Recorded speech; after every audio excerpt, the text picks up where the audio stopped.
Hi there, my name is Pranav. I'll be teaching you biology at middle school level. So the first thing we're going to be learning for today would be about cells, and I'm not going to be going into deep details because this is the first day. So let's begin with the most basic thing you would learn in biology class. So usually in all classes they show this diagram showing that the cell is the smallest unit in the body that that is mixed that makes up the tissue, in which the tissues make up the organs, and then the organs make up the organ system, and the organ system makes up the organism. Now, this isn't perfect because, well, there are things that make up the cells as well. And here's the correct order. Subatomic particles, they make up subatomic particles, which are like electrons, protons. Okay, so basically, they make up the atoms, and then the atoms they make up molecules, and then the molecules make up organelles. Organelles are basically things that make up a cell. An example would be the nucleus, mitochondria.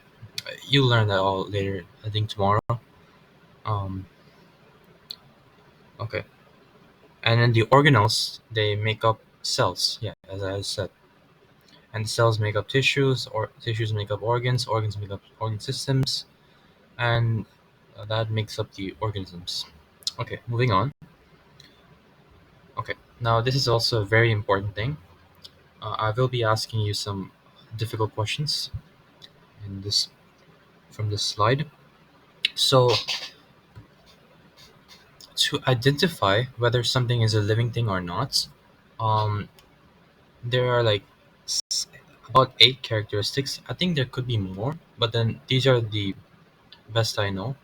So, for to determine whether a an organism is like living or not, they have to have like a lot of these characteristics. Like for instance, they have to be able to grow and develop. They can reproduce and produce offspring. There you go. They respond to stimuli. So if you touch them, they like react somehow. For example, yeah, sunflower. Um, they say that sunflowers face towards the sun, right? And then they have different levels of cellular organization. And what I mean by this is, it's just this thing. Okay, this is the cellular organization. And the next characteristic would be they can evolve. Okay, and the next one is they can maintain homeostasis. Homeostasis is being like a simple definition of this is like being able to stabilize your inner conditions. Okay, and then the next one would be they can metabolize. Basically, metabolize means digest, so they can take in food and then digest it or metabolize it, and they can also excrete. Excrete. Well, if you consider humans, um, they their their excretes can be um, well, like poop or pee. Yeah. Anyways, these are the characteristics that a living thing must have in order to be called a living thing. Um, yeah. The more they have, the more like closer it is to a living thing.